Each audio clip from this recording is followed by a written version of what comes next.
Self-transformation is one of the most profound journeys a human being can undertake. It is not simply about changing habits or improving routines. It is the complete re-engineering of one's inner world. It is the process through which a person chooses to evolve, to shed outdated versions of themselves, to question their own limitations, and to rebuild their identity with intention rather than unconscious repetition. Transformation is psychological, emotional, spiritual, and behavioral all at once. It is a deeply intimate rebellion against the version of oneself that no longer aligns with who one is becoming. And though the journey is often painful, the science behind it reveals that the human mind is built for reinvention. At the core of self-transformation lies the concept of identity. Every human carries an internal story about who they think they are, what they believe they can do, and what they believe they deserve. This story is not randomly created. It is shaped by childhood experiences, social conditioning, successes, failures, traumas, and moments of praise or rejection. The psychology of transformation begins with the realization that this internal story is not fixed. The brain is not a static organ but a constantly adapting network of neural pathways that strengthen with repetition and weaken with neglect. This means that even the deepest patterns of behavior, thought, and emotion are not permanent. They are habits etched into the nervous system, and habits can be rewired. However, transformation rarely begins in times of comfort.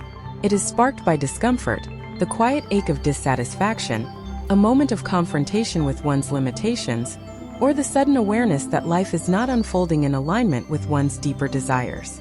This discomfort, though often unpleasant, acts as psychological fuel. Human beings are more motivated to change when the pain of staying the same becomes greater than the fear of the unknown.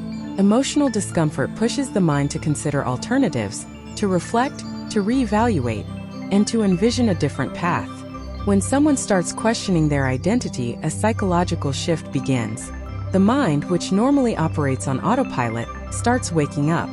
Autopilot behaviors rely on deeply ingrained neural patterns, while intentional change activates higher cognitive regions responsible for decision-making, self-reflection, and long-term planning.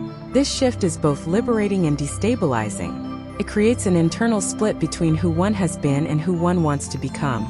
In psychology, this tension is known as cognitive dissonance. It is the mental discomfort that arises when one's current actions or beliefs conflict with one's desired identity. Although dissonance feels uncomfortable, it is a powerful catalyst. The mind seeks to resolve it, pushing the individual either to retreat into familiar patterns or to push forward into new ones. Self-transformation unfolds through the restructuring of narratives. Every human being operates from a mental story that shapes their behavior. A person who believes they are unworthy will unconsciously sabotage opportunities. A person who believes they are capable will take risks and persevere. Changing the story changes the outcome. This is why introspection is such a crucial component of transformation.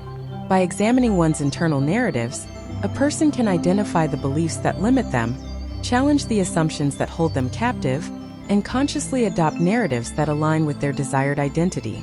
The brain responds to repeated thoughts as if they were lived experiences, meaning new beliefs create new neural patterns. What begins as a fragile idea becomes, through repetition, a solid sense of self. The psychology of transformation also requires emotional integration. Many people attempt to transform by focusing solely on external behavior, ignoring the unresolved emotions buried beneath their actions. But true change involves acknowledging anger, grief, fear, disappointment, and shame. These emotions, when unprocessed, act like old software running in the background, influencing decisions and reactions without conscious awareness. Transformation requires emotional honesty, the willingness to feel what one has been avoiding. When suppressed emotions are confronted, expressed, and understood, they lose their power to dictate behavior. The mind becomes clearer, decision-making becomes grounded, and the individual gains control over their inner world. Another essential psychological component of transformation is self-compassion. Contrary to popular belief, change does not come from self-criticism. Harsh self-judgment activates the brain's threat response, creating stress and fear, which actually makes it harder to adopt new behaviors. Self-compassion, on the other hand, activates neural regions associated with motivation, resilience, and emotional regulation. It softens the internal resistance that often sabotages transformation attempts. When a person treats themselves with kindness, they create an emotional environment where experimentation and growth become possible. They allow themselves to make mistakes without collapsing into shame. They stay committed to change not out of fear but out of aspiration. Transformation also requires an understanding of habits. Human beings are creatures of routine. The brain conserves energy by automating repetitive tasks. These patterns, once formed, become neurological grooves that guide behavior effortlessly. Changing a habit means interrupting an existing pattern and replacing it with a new one. This process requires sustained attention and repetition. The initial stages of habit change feel difficult not because the new behavior is inherently harder, but because the brain has not yet developed a strong pathway for it. With repetition, the new pathway strengthens, and the behavior becomes automatic. This is why transformation takes time. The brain must physically rewire itself. A powerful force in self-transformation is environment. The human brain absorbs cues from surroundings, people, and symbols. Being around individuals who embody qualities one desires increases the likelihood of adopting those qualities. Conversely, environments that reinforce old identities make change harder. The psychology of environment extends to digital spaces, social interactions, and even the organization of one's room. Subtle external cues shape internal behavior far more than people realize. Curating an environment that supports transformation is not superficial, it is neurological strategy. One of the most overlooked aspects of transformation is the role of the subconscious mind. Most behaviors stem from subconscious programming shaped early in life.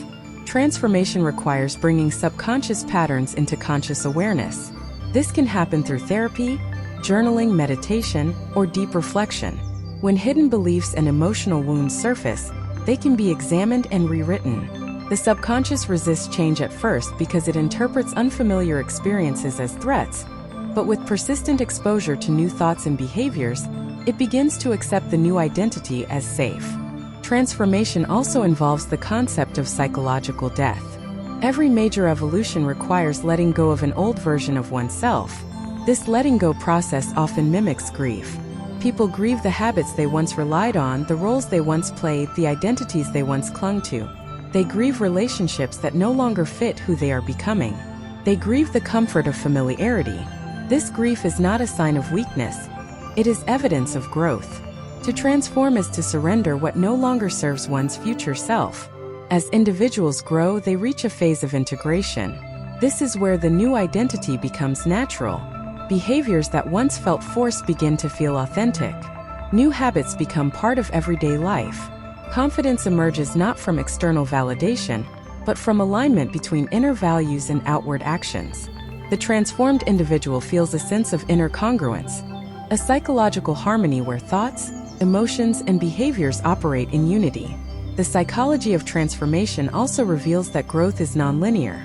There are moments of rapid progress followed by periods of stillness or even regression. These fluctuations are normal because the brain does not change in a straight line. It adapts in cycles. A setback is not proof that transformation has failed but evidence that deeper layers are being addressed. The process requires patience, persistence, and the willingness to begin again after every stumble. Self-transformation is neither a destination nor a one-time event. It is a lifelong process. Every stage of life brings new challenges that reveal new layers of identity. As circumstances shift, as relationships evolve, as desires deepen, the self continues to transform. The psychologically transformed person is not someone who has achieved perfection, but someone who has mastered the art of evolving.